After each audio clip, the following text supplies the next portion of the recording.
Yeah, I'm a G when I'm in the van. Gone link pics on the middleman. Ain't nothing but a go dang. Yeah, I'm the king when I'm in the rain. Yeah, I'm a G when I'm in the van. Only pics on the middleman. Ain't nothing but a go dang, go dang. Hit him with the left, right. Type of ginger, my far door. Let the boys get night, get night. I'ma show you who's the pro. Hit him with the left, right. Type of ginger, my far door. Let the boys get night, get night. I'ma show you who's the pro.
Davin, you are so smart. Davin, you are so smart! That's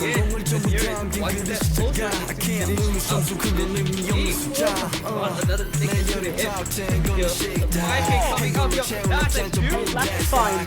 Operator in hand. What can he do? The turret spots him out. Oh, that's touchdown! What a clutch from Neon! Oh my word! And Jupiter have their night. Everyone, and welcome in to the Reyna's Reckoning. My name is Nightera. You've seen me around here before, but I'll be joined by someone absolutely a joy to be with. Hi, Volt. How are you doing? Wrong side. Yeah, wrong side, but it doesn't matter. We're here. And you know what? The reckoning is upon us, and it's not a chamber reckoning, unfortunately, but it will be a pretty enticing game nevertheless. Two teams, each of them has seen the opposite side of the spectrum. Of course, we got one loser, one winner, so one team has a chance to solidify their place in the group stage, and the other has a place to try to rectify the mistakes that they've made. And of course, when I'm talking about that, I'm talking about FC20 that will be going against Glacier Guardians tonight. That's absolutely right. And as we go about into this, I'm going to be honest with you, Volt. These two teams, right? Team 20, Team Glacial Guardians, they're really strong into the field here. And we're going to see quite an amazing matchup. So why don't you tell me something about them? You know, you take one team, I take one team. Let's do it like that. Okay, look, I'll take Glacier Guardians since they're not the French teams. And Alright. from what I've seen, their invite in EU, which is the highest tier you can actually get in Premier, and from their match history, they're very competent into playing the Haven. They're called Glacial, so of course you'd anticipate them being good on the Icebox, and they are. They're a pretty aggressive team, but one of the things that made me concerned about their performance sometimes is just the fact that they can be a bit shaky when the game gets a bit tactical. Like when I'm thinking of Ascent in the macro movement, when I'm thinking of like all of these other maps, you know, Rip Fracture, that will always be my favorite child. But the rotations around the map might not be the best, but their individual ability sometimes makes up for that. Well, I'm glad I'm not going to potentially see Fracture anytime soon, but I've got to say that you're right to say that Icebox is going to be something that we will kind of see. And it has been coming around a lot lately. In fact, a few of the games recently, we have been seeing Icebox being priority #1 pick. But of course, that's not to say we won't see our favorite map Ascend. It's the tried and true. It will definitely be a skill check all the same. But well, I think really, if we're going to talk about it, it has to be what agents they can really line themselves up with. Yeah, and I feel like that's going to be something that will actually really shape the way the game is played. Of course, you know, since we've talked about it, let's actually detail it a bit further. It was FC20 that came out with the victory in the first day. Of course, that's 1 game out of 7 in the groups. And that is also the opposite for Glacial. They played 1 game, they've lost that. And with that out of the gate, I feel like it's all just about maintaining composure, Ryan. Because the main thing here is that you remember you're playing the long haul. It's not a sprint, it's a marathon. And you want to like just keep building up on what you've got. And then 1 game isn't the end of the world, especially because you got a lot of best of 3s incoming. You know, I'm going to be the the guy who says no here. And well, I'm going to say that maybe this is going to be the sprint. They want to clear the games fast, make it a fast 2-0 here. These two teams are not teams that really slouch on. They have a very strong commanding position on either the attack or the defense. In fact, both of them each have their own speciality. And so getting as many points you can early on is going to be devastating when it comes to this. I see potentially Glacial Guardians going into Icebox and maybe taking like a strong 8-point lead early on in the defense, for example. And we might see something happening here today. And so marathon, you say, maybe they might try and force it and become, this 100-meter race, so to speak. We've made our conjecture, we've given all our guesses, so let's see what they actually have prepped for us in store for the vetoes. So let's get the drum.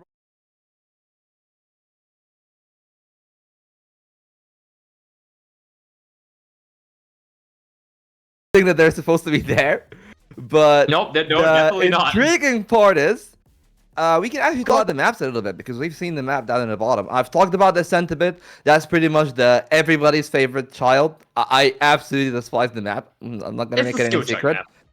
I'm tired of it. Like, it's not a bad map at all, but I'm just so tired of seeing Ascent over and over and over again. One of the maps that I feel like people are actually starting to gravitate towards has been that Abyss.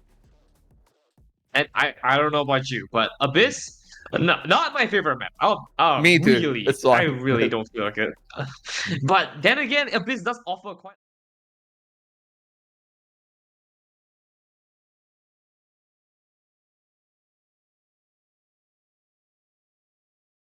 Glacier Gardens has the first pick here. Let's see where they're going with. Well, we'll just have to see that one out and how it plays out. Of course, two bans, two picks, another set of bans, and then we get that decider. And that's what we're rating about. We've been talking a whole lot about that Icebox. No! You talked a lot about the Lotus. That's one gone, and I'm scared that Twente are going to be aware of the strength of the Icebox. And yeah, there it is. Of course, you banned the opponent's home turf. But now I'm excited to see what they're going to pick for their first rotation. Tell me about it. We still have Haven and Bind, but looks like we've got our true poster child, like the ones with the training wheels, Ascend coming in here. Skill check map, we talked about this before. You have a strict composition that everyone follows, or you're gonna run something completely out of the water here to just try and surprise them. Abyss coming in here. But we are 2-on-2 for like hated maps. I really feel like the third one couldn't be any worse. I would have just loved for one of the two mad bans to actually be picked into that one. Of course, it leaves interesting choices. The Sunset being out of rotation now. Bind or Haven. I feel like if you are scared of the Lotus, I would rather ban the Haven, and that's why I think it's actually off the left field. That if you don't want to play one map, why are you okay with playing the other? Because it's the same map, the same formula. More or less, you are absolutely right on that, and the logic does stand. But of course, with Lotus, I think it's just a real big difference when it comes to how many connectors you go through, and that can be very noisy. So we can definitely at least infer, if you're not someone who watches Glacial Guardians, they're not ones to go loud and about, right? They want to play a little bit slower, a bit more quiet, and try to enter into areas being unnoticed, so to speak. So maybe we can look at it like that instead. Yeah, and well, site selection has also been confirmed, so it will be Ascent with a defender start for Twente. And that can really change things around because we've been talking about leads. I feel like you really want to establish a lead on the defender side if you're going to start there on that Ascent and just build off of it. You never know. The map has been really solved, and some teams are better on attack, others are better on defense because that depends on the players. But how do you feel the map itself should play out? Right.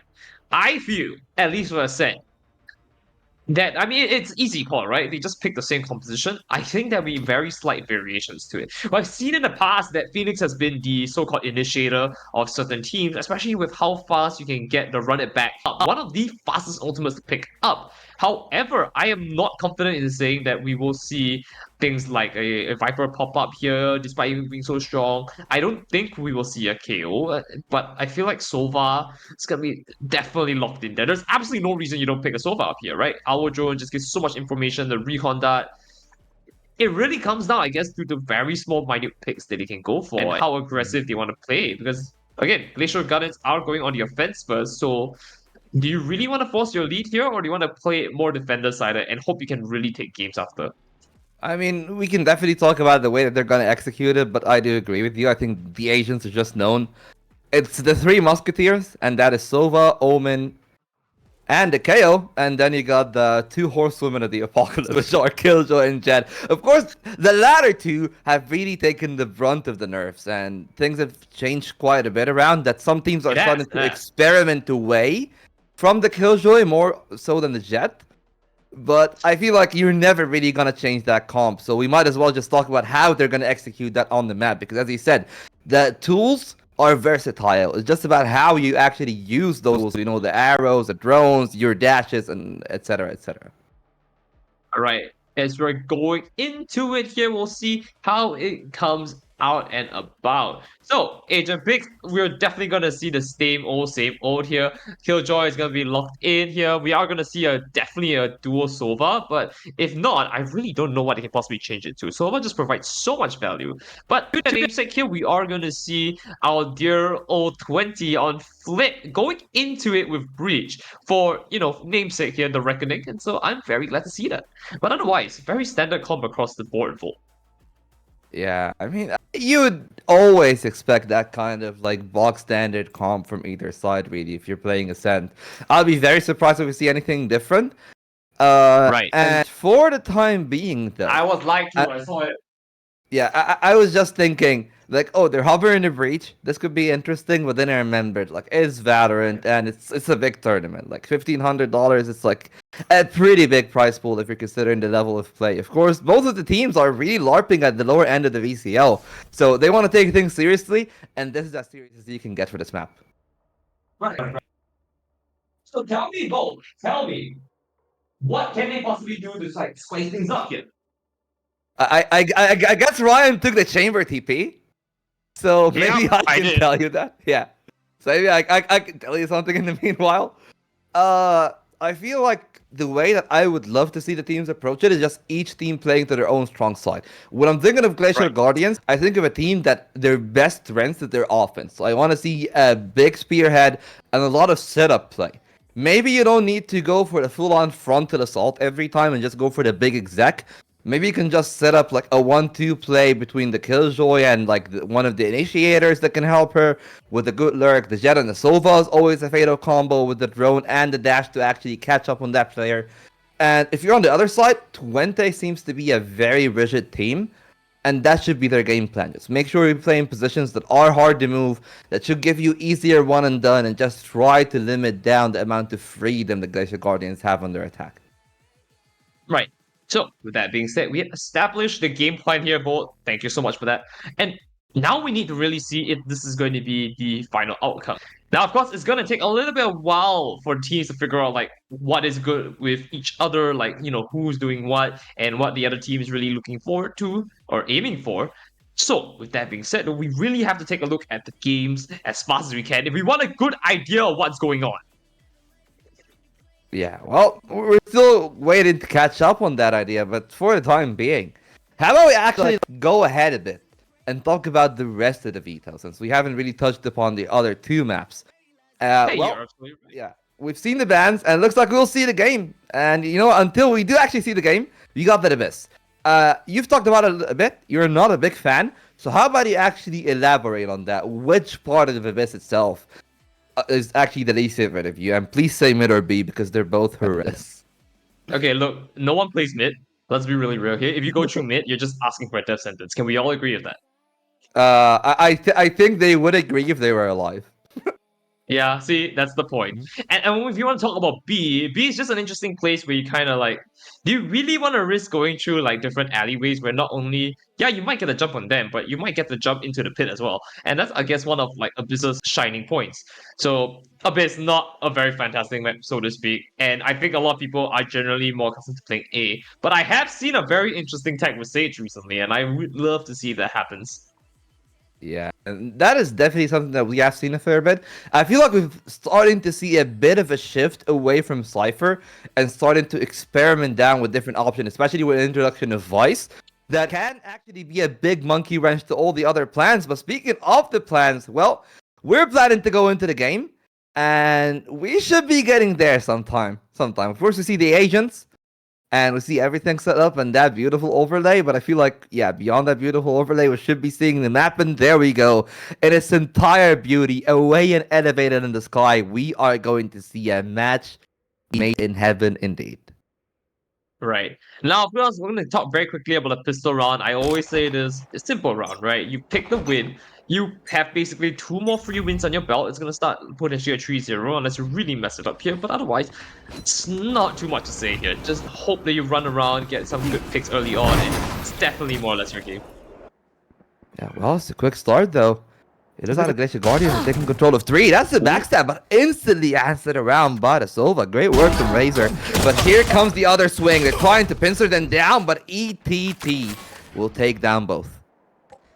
Now, Team 20 is in a great position to continue pushing the frontal assault here, even though they're on the defense, but 2 players left, and they're gonna try and push it back. They're closing it up for 2, and they're gonna be a last one down, holding it back, and unfortunately for them, that's all she wrote.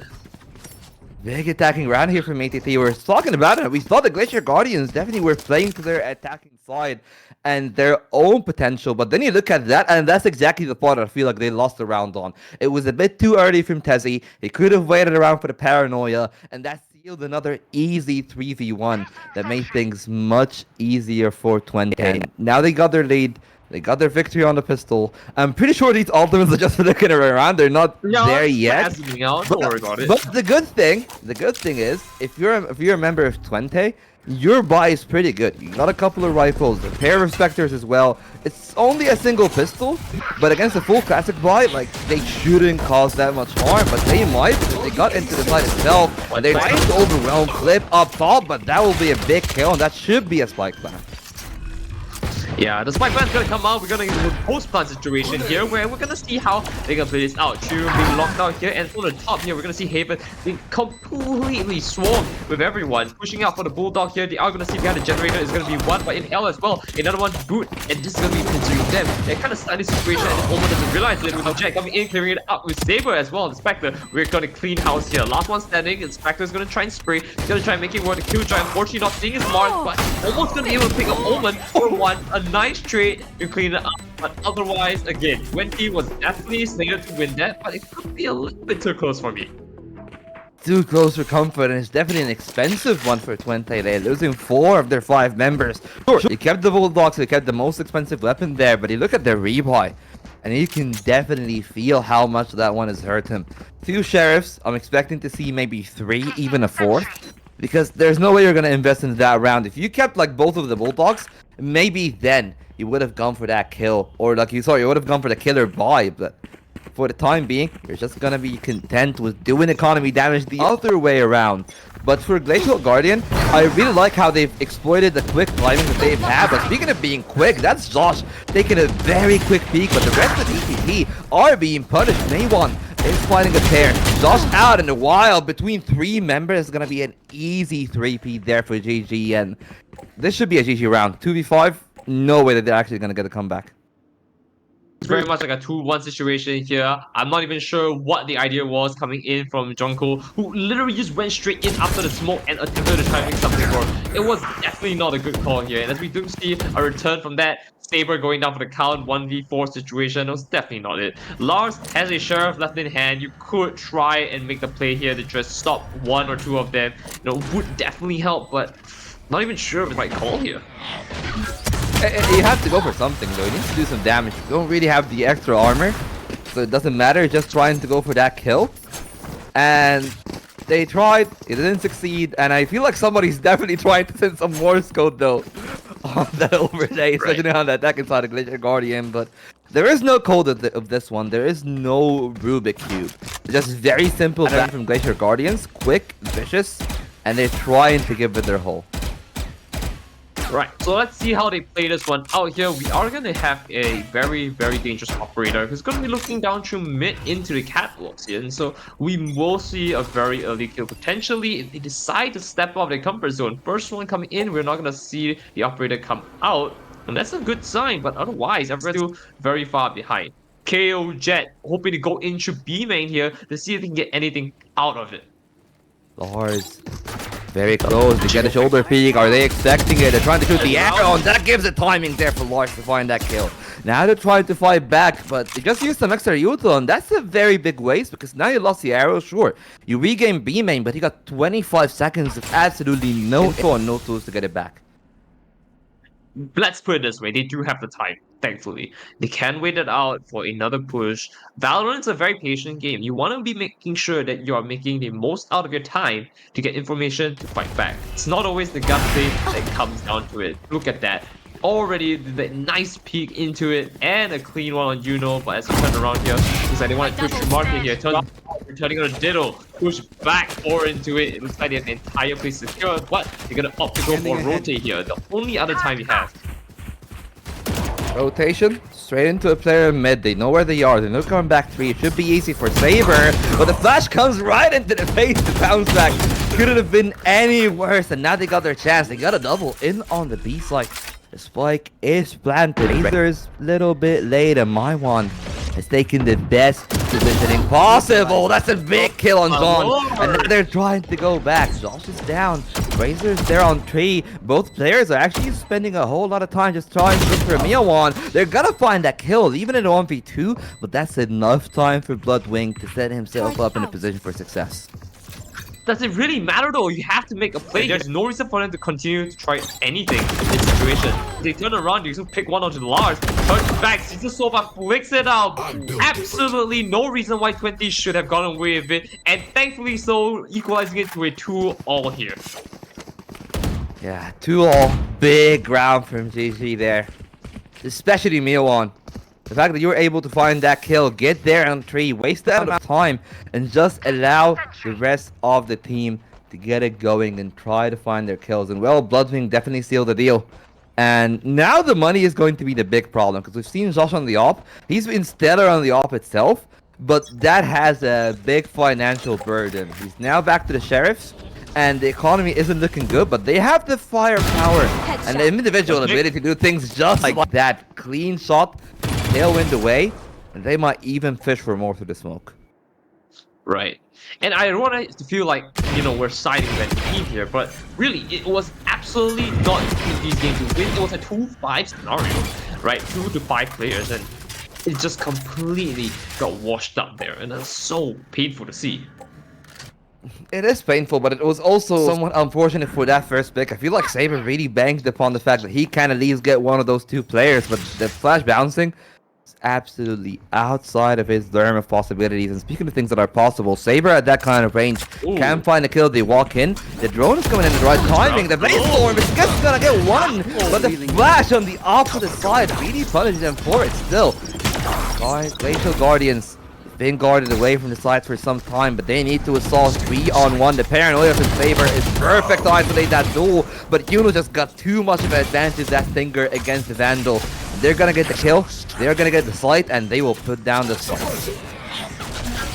Coming in with the blade here, has information, but doesn't know if he has to go. It is a 2v3 situation, but like, only one of them is on Haven. Trying to wait for an opportunity here, right? And as we see here, it looks like we have to wait for the Sova and of course KJ to come in here if they want to start storming the castle here. Glacier Guardians already the spike down, which means they have a lot of time. It's picking 2 onto Haven here. They have to wait for it, but pick out onto KJ into our dear region, right? 2 on the side here for the Ditto, and 3 clean this one up. Flip.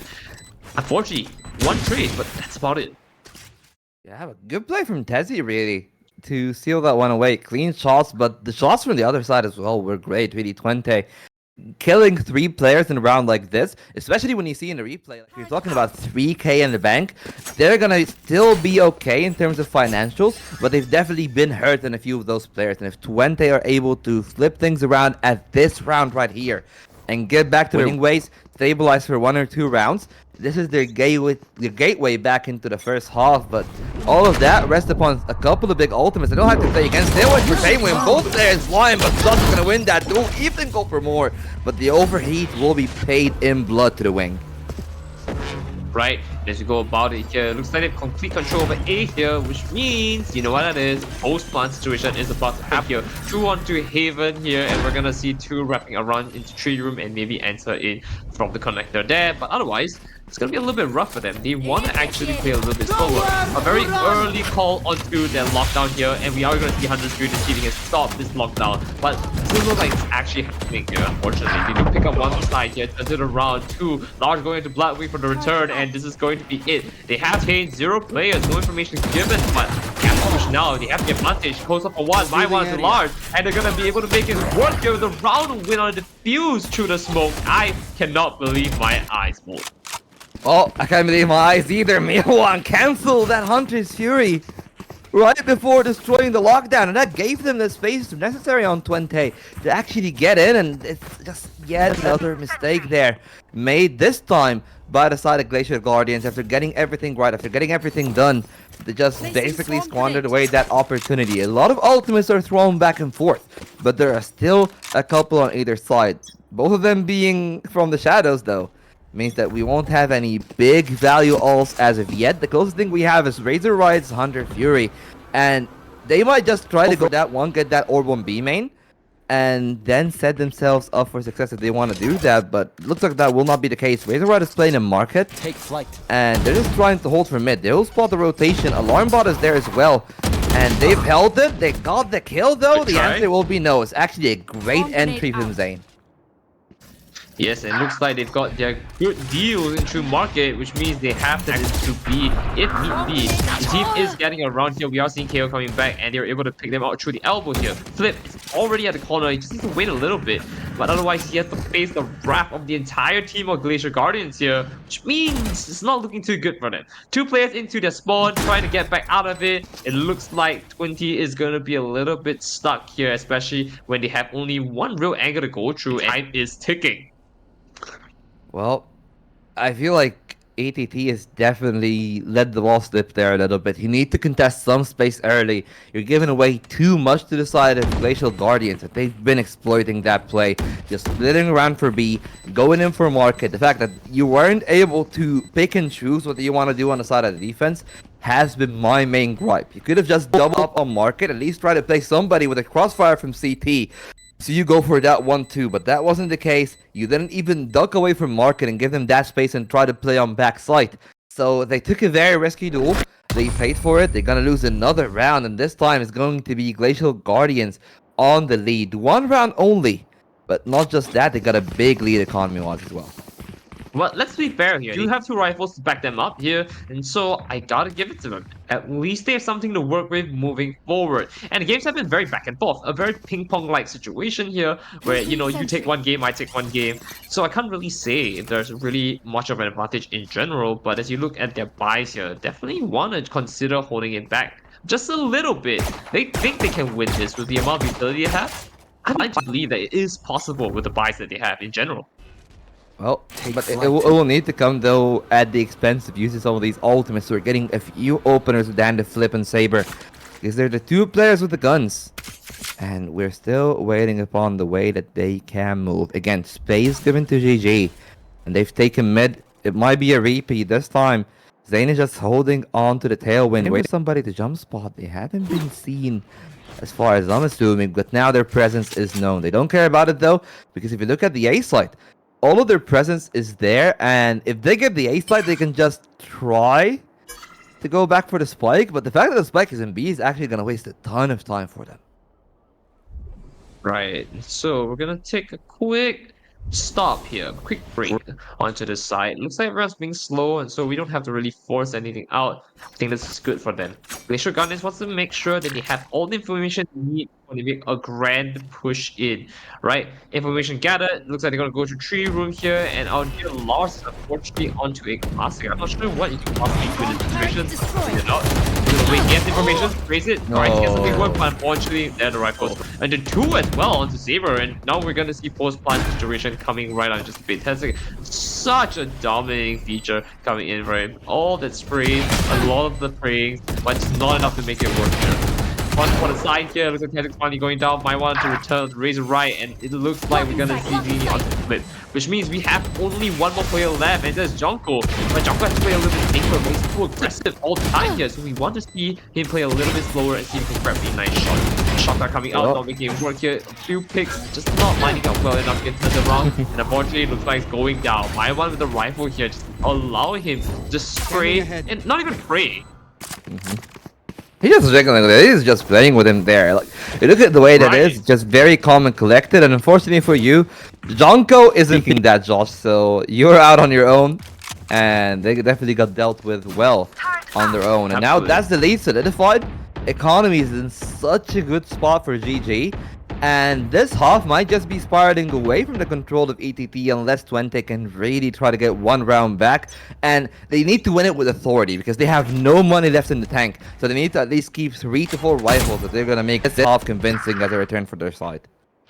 Right. And if you think about it in terms of the economy, let's look at the ultimate economy as well, because we have a Killjoy who's almost up at lockdown on Tezix. We have Bloodwing who's also about there with Myron's Hunter's Fury, and otherwise, it kind of looks like this could be, you know, 20's favor. They have Hunter's Fury, they have From the Shadows, if they want to reposition, take a good flank. And so I'm excited to see if they can make it. Tezix already making it a 1 here, but the older with Sova. Tried and true combo here, Razor Right getting 1 per side, which means we are into a nice situation where there's 4 to 4 players and space is slowly becoming a little bit scarce here. You're not really sure what to do. I mean, look at them. They're hovering around mid and they know they have to stick together immediately. Yeah, but that pick while it might be good for the attackers, that means they actually lost a fair bit of space here. And Razor is on a razor's edge. This could be the entire round there if they get the hold. And Reyna to go for one, but they let go for the multi-kill, and that means that Maewon had the timing to peek that one as well. And now everything is on to this flip. He needs to get a kill. He gets that and the spike. Has to smash to peek that one out if necessary. But that's a massive paranoia as well. Shut down from either side, really. Over-aggression from Yuno there. Costed Maewon some space, and that's going to be a triple for Maewon off of that trigonometry. All the movements are perfect, but do they have Lars accounted for? The answer seems to be yes, and even the shots are right where they need to be. Now, don't tell me I'm the bringer of bad news, but I did say that there's a very good chance that we're gonna see one or the other pick up an 8-point, right, to lead it off. Yeah. And it looks like Glacial Guardian is just so dominant when it comes to being on the offense. Yeah, we're on a 6-3, and my question is, where is the timeout? They've got enough rounds on their belt to, you know, say, let's go a timeout, let's break out their momentum and see how we can make it work here. 20 needs to see if they can find a way to break their game plan. Well, they definitely had a chance to break the game plan. Because they've got the control in B main. If they were able to get a multi-kill, that would have been it. But so far, you gotta say somebody needs to be the X factor for Team 20. Otherwise, it'll be Death Stranding. So every time you need something, like the clutch that you got, for example, on that defuse. But now you're just going for big individual peaks, and if they don't work, you just leave a glaring gap, because now they know that nobody's gonna be flanking, so they can go in on the side, take all the duels they want, and the Hunter's Fury goes awry as well. Some good damage. But none of the kills have been confirmed. Maybe Saber can try to change that as he's waiting for the smoke to fade. Lars timing the smoke. 1 for 1. It's going to be Yuno waiting. That duel and a kill as well. Oh no. Leave it off. GG's definitely got this round in the bag.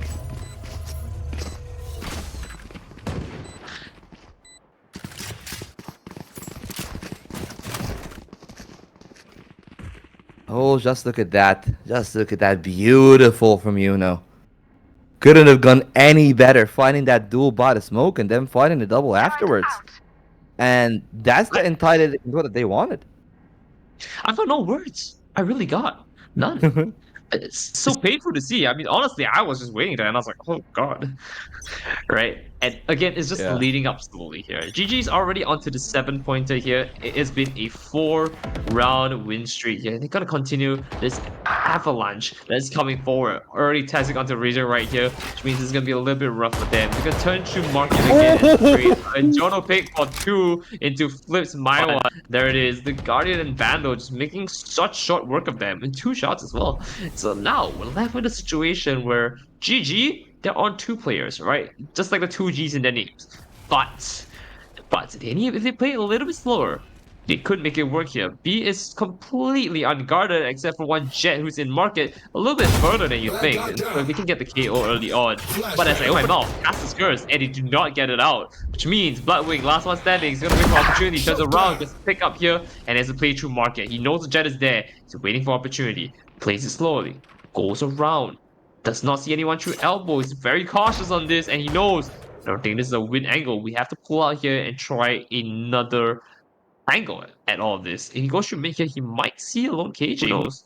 Yeah, but I love this though. The patience to shift walk that angle. You know that you can get a free kill, and they will do just that. 2 players remaining. They're aware of the presence of market though, Ryan. And that means that they need to go take a run for it. They will go for the run. They will close the door as well. So the plan should be guaranteed, but it's just a matter of timing, because they got a 1-on-1 beat on Saber. And they need to take that duel, otherwise it might be all over for them. The door is broken. The long rotate from Zonko. And that means that Josh has given the space necessary for that 1-on-1, not again. One more. GG, they've got a 2v5. They're looking for the 2v4. It's just all about that 1 kill, but it will miss, and Lux will save it with a Guardian. That was a dream, and Bloodwing was riding the wings of victory there, and we're gonna see just slowly peter out at the end. Flew too close to the stun, so to speak. A nice pickup there, you can see through Haven. In fact, despite the paranoia, I was able to just stall enough time, and he sees that the Arch has the opportunity, and they were already trained waiting at the generator there. And so I think the correct play was maybe to go wrap around to the front of the generator and fight him from a different angle. You know, surprise Junko there. Oh, not gonna lie, Josh had a stellar round there. The double on the Guardian to start it, the 1 to wrap it up. and that puts him on 9 kills total. That means that he was on 6 kills right before that, but the economy still isn't the best. You're still on the Guardian, there's his judgment rate to ride. So GG should still be favored theoretically. It's just a matter of whether or not they can actually make use of their firepower advantage, because they got into control on mid. No contest yet again from Twente, and that means that they will have to be very careful. They see Josh though, and that could have been dangerous. Luckily, no kills on either side. Saber with a nice pickup here. Absolutely caught someone who's just not paying attention to his flanks, but all the same, there's not really much you can do in this situation, but kind of play it slow. They have information that there's some near catwalk into tree room. They have information that B is a little bit flooded as well. That's why they didn't really want to force through mid. And so the question is, with that kind of information, what can you possibly do but wait out the timer a little bit? Oh, they're trying to wait at the timer. They're trying to see if ETT are going to make a mistake. That's a big investment there coming in from Maywan. Can they get something behind it? They're trying for control. They get the angle, and they get the side itself. But the retake should be pretty dangerous. Remember, numbers advantage for the side. Twente taken back now by Denzi. And they're trying to go back in time, but Denzi's holding everything down. Flip is going to get the trade. The door is open, but it's still a 3-on-3. One spray down, the numbers are going down 2 to 3. Behind the generator is going to be 2 on the side. Saber returning with his teammate here. Has to suppress down to my one. Waiting for opportunity. Going through. He's not going to see it. Turns the flank. It's nothing. What is going on? Standing on Saber. And a pickup on the flip to turn this around. It's 8-4 situation leading in with GG. And now, well, I called it, right? I called it 8-4, right? So now the question is, will they finish it up? I mean, it all depends on that pistol, and 8-4 isn't an insurmountable lead. I mean, you don't have the mental edge of the 9-3 curse, but it's still pretty okay as it is. I'm just wondering, in a circumstance like this, what's going to be the next step for Twente? Because on the defense, they've definitely been a bit lackluster. I feel like they've been very reserved, and if you're going on attack, you need to throw that caution to the wind, or the other option is just to play a very slow and tactical style. But we've seen how that went out on defense, rather. Maybe it'll work out on attack, because I feel like Glacial Guardians are the kind of team that may want to go for these small 1-2 plays. But as I say that, you look at their default, it's very passive. They only take control of A main, and that's the only piece in the map that they have control of. And this duel on tree is going to be everything for the game. And honestly, I'm very happy they're only going to call out as much space as they need to, right? Like, it's so much better to just be your team to work it out, right? In this situation, look, 3v5, definitely not a winning situation, but you're probably at least going to make it out with 2 kills. Well, the kills are coming in. Nice 2 indeed for GG. There's the third. They're making it work. Jesus. Round win going to GG, and I guess this is going to be a double-digit start for them, basically. They're going to win this next one in all likelihood, right? So it's going to be 10-4 situation, maybe 11 if they don't slip up like before. And I guess Twente needs to find a way around this. This is going to be a very tough game for them to win here. Yeah, no spike plant either, which means their economy is going to be down in the dump. That Sheriff buy or the Stinger buy, whatever they want to do, if they want to force, I'm going to be so surprised, because they're basically resting their entire game on that buy. And remember, not all the armors, most of them are actually on light ones. That means that this Ares can rip them open. They're trying to go for the shot. The Ares will not find the goal. At least Kha'Zix is there to hold the door, hold the B side, and he will get out with a double. A clean blue dot strike there. I'm gonna wait for a little bit. Kha'Zix is around the corner, he knows that, and of course, unfortunately, not able to make it work there. Razor Right had the information onto him. Has the Ares back again, changes what is going on here. Is this information feeding? Are they feeding them false information? They have the plant started. They thought they were looking for something. Well, the plant is in, but this is Bloodwing all the way in as well. Yuna leaves that trade off from the Sheriff. That's a bear from Yuna, and here comes the Outlaw. They will make sure no troublemakers are in on our B site. GG on double digits and Twente. While they got their plan, that's their entire economy and maybe even their entire game after that. Hey there now. Okay, look, they still have an outlaw kind of contest against all of them. Who, mind you, Zini's gonna buy up armor after this, which means not only has full utility, has the armor to back it up, has no reason to really force anything, and they still have a bulldog to boot. In any case, forcing it might not be the worst situation, or even playing slow because you're the defenders, right? I expected to see maybe a Judge or a Shorty in their kit here. But I guess we're not going to see it. Turret out. Well, I just like the fact that you're playing for that Outlaw, because I'm looking at the Outlaw and I'm seeing 5 sets of light armor. Do you know what that tells me? Your 2400 current gun has been upgraded to 4700. Yeah, and it's gonna be very devastating, right? I love the Outlaw changes. It just really helps Outlaw fit into the entire meta, and this really gives them a great position around in this entire game. And they have so much control just like that. And so this could be the 11-4 here. They're looking forward to it. They're gonna continue to make it work from this. And we're gonna see through tree room. Pick it out. Does not see anything in the art. It has information on the turret. Now at Razor Right. Razor Right already ready. Lars into Bloodwing here. And it looks like 20 has a little better position in this game. Focus on one pickup here on the Outlaw. It looks like we're stabilizing it back into it. Back into it indeed. Kills coming in. 2 from Zany, 1 from My1. Yeah. Trying to find out the last player in the site. It's a full-on rifle, and the rifle has been doing work. It's a quad kill to save the game. And 20 live by it another day. That was a definite rough one. All the same here, I did not expect this to really pan out any other way. I mean, it was definitely going to go into GG's favor. But then, well, I guess 20 turned it around. They were all kind of just lined up for him to pick it off. And here we are. Score line is not going to be the 11 that we're looking at. It's going to be a 10-5. 10-5 indeed. ETT won that round, but it was like at what cost is the real question. Because you've lost 4 of the rifles. But they lost 4 rifles though. Like, look at the rebuy. A Bulldog, still 4 light armors. You're close to the Hunter's Fury, which is the thing that I was hoping that they're just gonna get the Hunter's Fury on Razor Ride and trying to get him in. But the Tailwind is gonna come in too early. I mean, you know, lines up 2, and the Outlaw as well. It's in for play. They lock down the A site. Not a single chance for 20. They might have 20 in the name, but it might just be 20 different ways to die out. Look from this map. Now we're gonna see here through the Archer, Razor right onto 1, you know, and he's the last one there. Assuming a little bit all the sages make around the arch, and they have information. With that being said, that one suppressing blade is gonna cause him so much problems. If he wants to, he should just give up this round and back away. There's no point in forcing this. They have angles covered at, there it is, there's the angle. Your little rifle muscle just picked out a little bit, and that was it. They had the information. There was no reason for them to force that.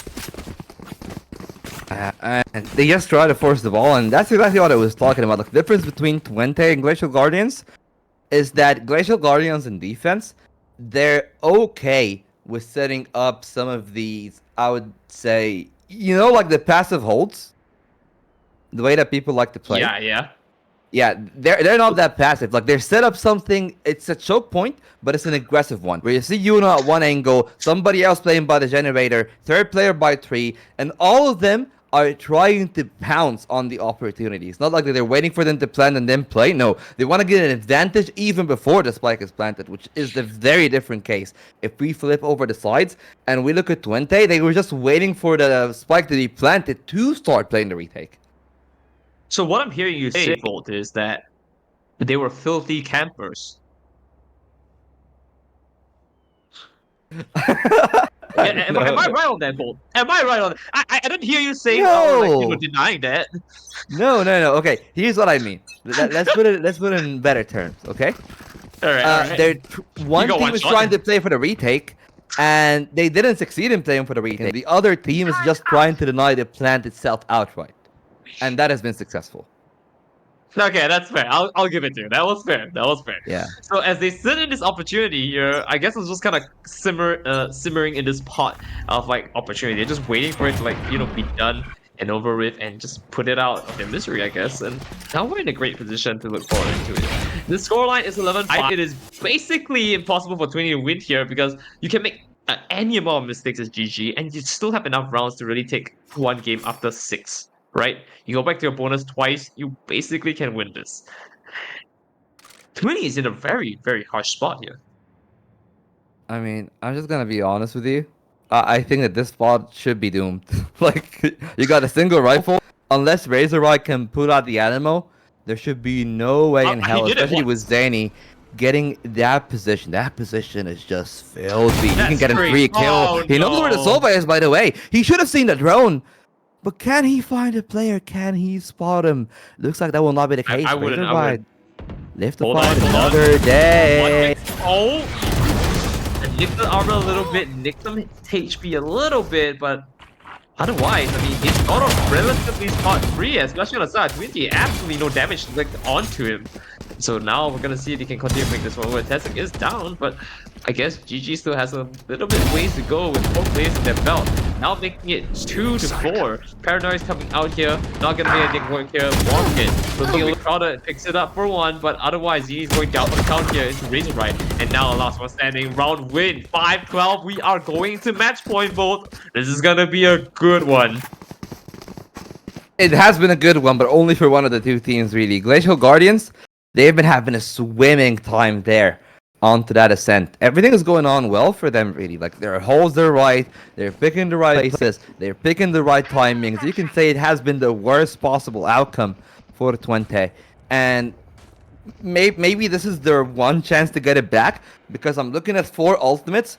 3 of them are game-changing, and even Jonko is just a step away from getting the safe form on top of the Guardian. That the one round that I felt the most confident in Jonko was that Guardian round. And speaking of the big ultimate, they are going to use it to get into that side, and that's exactly the kind of entry that they needed out of them.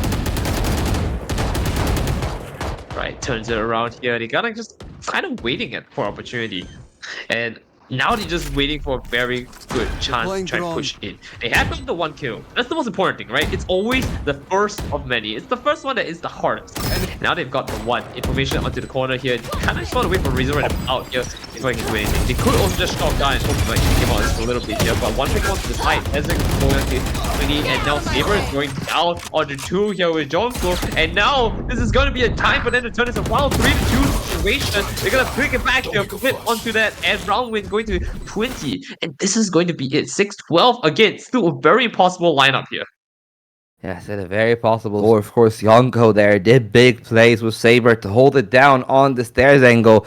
And that was the beginning of an end for them. But for GG, they must feel like, okay, well, we got the toughest round out of the bag, because that was 3 very big ultimates if we're thinking about it. You got the Blaze Storm out, you got the Null Command out as well, and that only leaves, if you're looking at the side of 20, that lockdown of the kills. There is no Hunter Suri to respond to it, but there is a Null Command and only 1 orb away from the opposing 1 for Tezens. Now we free it out. Pushing in for it, Blind Springs, hoping to make something work here. And shot in the dark is kind of what they really need to win this, right? I mean, E20 is in such a precarious situation. 1 slip-up could mean that this entire map is going to be lost. And they have to just try and take every shot they can as safely as they can. Try to push it out here, unfortunately not going down. Jonko is going down for the count here. Bloodwing has the advantage pushing his team here. They are going to take on Tezek, but again, Bloodwing returning the favor for 1. They have going down here. It's not the no. It's True Spray here by 1. Information was given. They're going to go for it. Another one pick on Saber. Push back into the dark here. And the diffuse goes off. Razor Right. Being the hero right there. Just meat shielding that bullet. Just coming in there like a Guardian. And what a way to close things out. Drama from start to finish, really, Ryan. But I feel like out of all of that drama, it never felt out of Glacial Guardians' pocket. The only words I could say was that T20 had a lot of them riding on it. I just felt like they weren't like there. And one of the things I felt like I had to like talk about, I wanted to talk about this very early on, but I felt like it was a bit premature. And that was Jonko, right? Jonko is very aggressive. And you can see that in his plays, but sometimes he's just so aggressive. And he's like, once he's in, it was like, okay, now, you know, it's kind of the, I run in, and like when I see an enemy, I'll do something about it, right? Mm-hmm. But then he didn't think like what he could possibly do against, and then you see like this Ares there, and you're like, all right, it's my gun against yours. Yeah, so, I mean, I guess that's one thing. Like, you know, when I look at it, I just think of, this is EMEA teams trying to imitate Paperex. And he just realized he got 1 player that's you're super right. aggressive, and everybody else is still like stuck in their EMEA instincts of just trying to play the slower round, pace things together, and then he got that duelist who's cracked on Adderall or something, just dashing in every round. Now, I'm upset I didn't get the reference out earlier because I am from the country that Paperex is from, and now I'm just disappointed now myself. Hey, look, somebody gotta ref them out, okay? But Man, that was an someone's gonna intriguing ref them game. out. That was an intriguing game, honestly, because that sets the stage for game 2 to maybe actually, like Caster Curse excluded, get that quick 2-0. Right, and so I guess for the side of 20, what they have to do here is they have to really play it to their outs here, right? They are going to be, if I'm not wrong, 20 was the one playing on the offense first, and then in the end they played defense, and so this time they're going to be on the defense, pushing in towards the offense. And so this time, maybe 20 will have an advantage going into this on Abyss of no less. Because Abyss is a very junky map, who knows, maybe we'll see a Euro sitting in the cliff here and you just can't jump into it. I'm Well, down for that. yeah, well, let's see if they'll be drawn into the abyss in a quick 2-0, or will they grasp their way and climb and ascend their way to that haven. We'll find it out right after that break, so stay tuned.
Devin, you are so smart.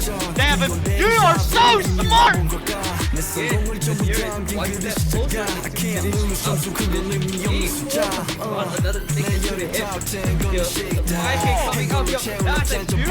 fine.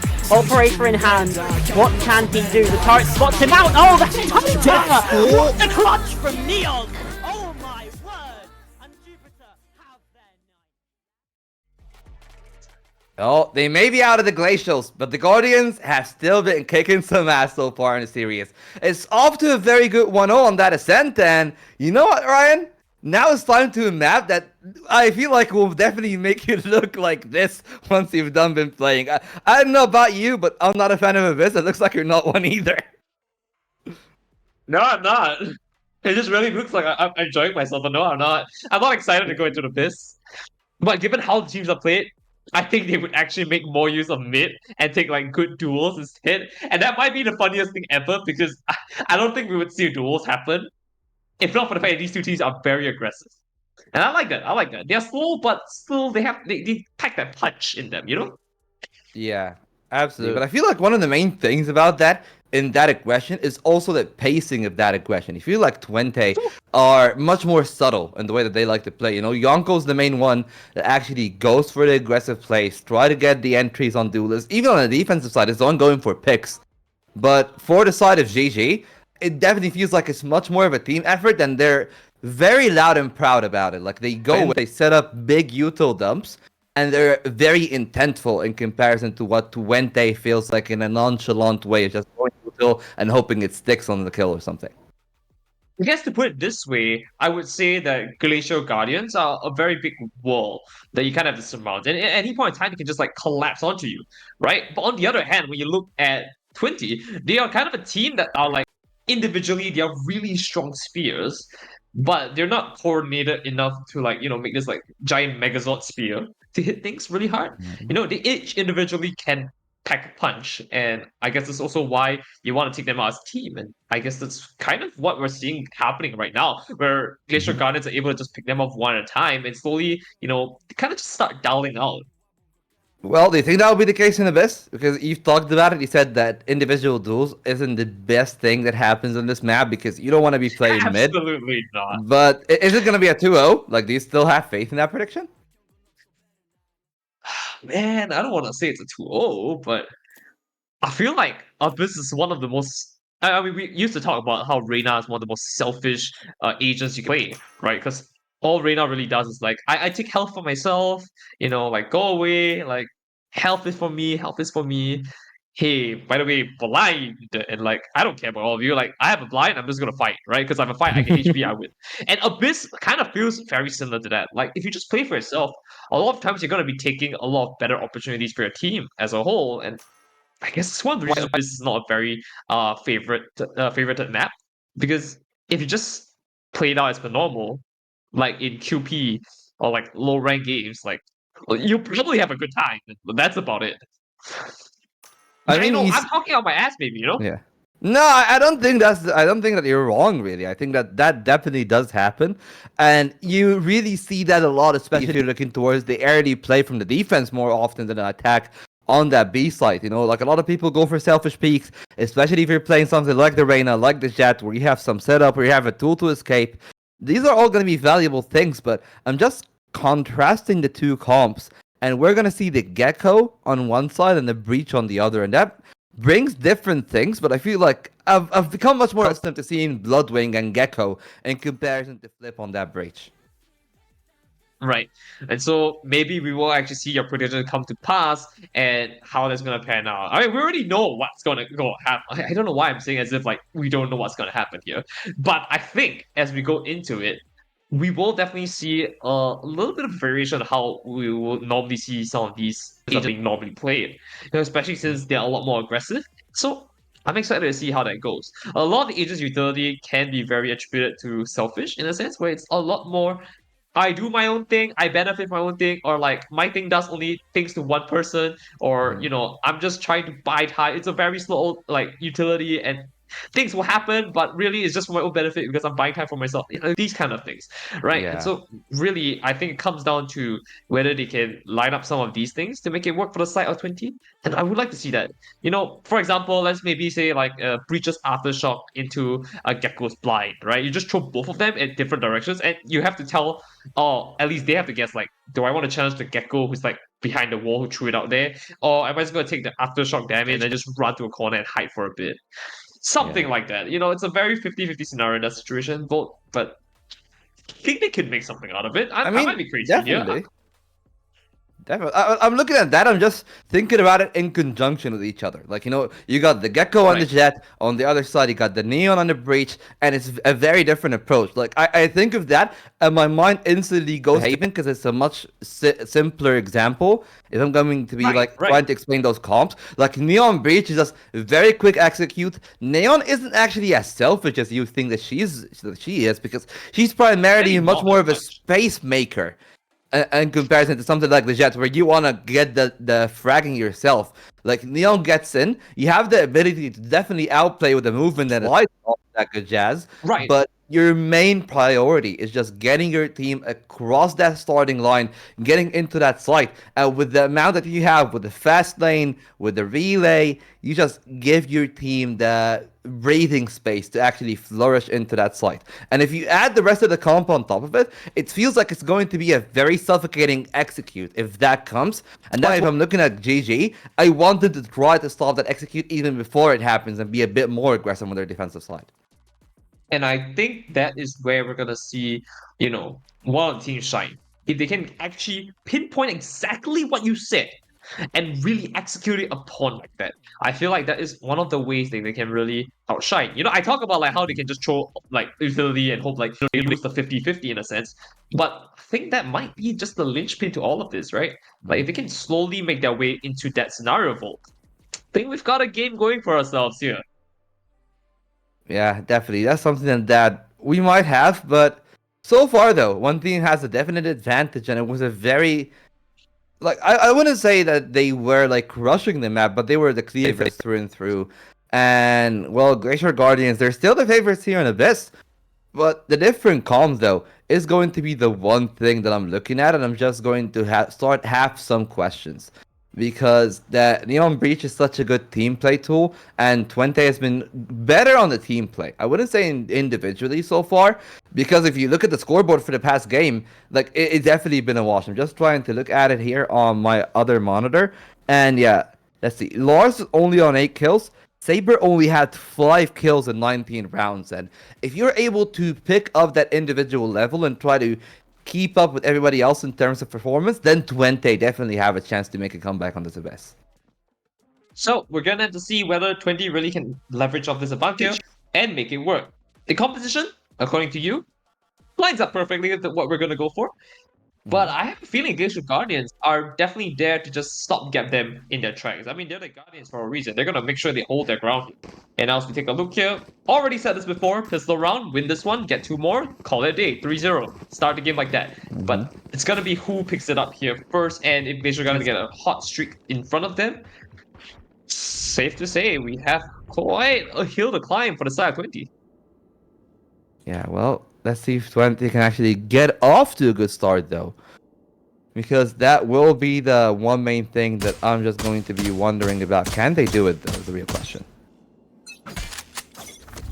And now go about here, looks like kind of just want to get a quick stop onto B here, which I really like, honestly. Neon creating the space that you were saying here, goes around here, unfortunately not picking out here, Bloodwing onto the Sheriff, and it looks like we're going to start it off. A nice blind go out here, and again the Dizzy coming out as well, giving a little bit of extra time for his team, but they're all kind of just wrapping around B, and they're ready to start the plan to meet B.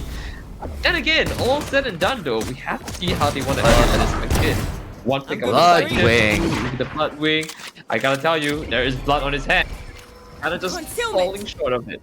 One last left Saber on the ghost here, and just as he was about to get it work, turns away. Tezik finishing it off.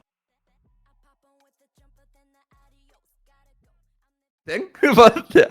Okay, I think we're looking at the wrong thing. But yeah, we're back. We're back. It's all right. But that first shot coming in there, the few shots from Bloodwing really dominated that duel towards mid. GG got their lead, but I'm just looking at their loadout, and I'm seeing pistols, which is like surprising because I think that they are not on pistols. So yeah, they're not on pistols. I think the overlay is just looking at it a little bit, but there are definitely some SMGs into that mix. This is gonna be a rough one to say the least here as we go about it again. They're already waiting for the opportunity here. And from the corner, first pick up. Nicely done here. Taiwan has the opportunity here to pick up 2 with a Guardian. A very clean shot to the head. One of my favorite guns as well. And now they're gonna push in the Stinger for 1. Again, Ray not making it work here. It's gonna be Gina who finishes this one off here. But a return on to Bloodwing with the Stinger. And that means it's a 2v3 situation here. And we have to see how Zinni wants to go around it. If any opportunity happens to come by, Zinni is gonna be ready for it. Oh, almost picked it up here, but just not enough here. The Stinger just not cleaning it up as Tezik turns around for the Spectre, cleaning the house up with Yuna. Well, and they get all the right back, Guardian and the other outlaw as well, which means that their estate is going to be pretty good. I like the fact that you're actually giving away the orbs to Yuno, because you know how valuable something like the Astral Divide will be if they're trying to go for one of these B-side plays. The wall cannot be overstated enough.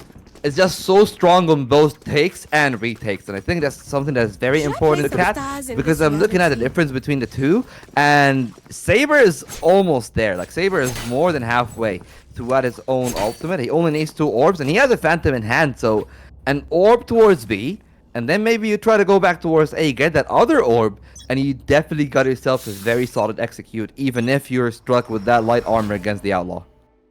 I'm gonna be real with you here. Sounds like an absolutely good plan.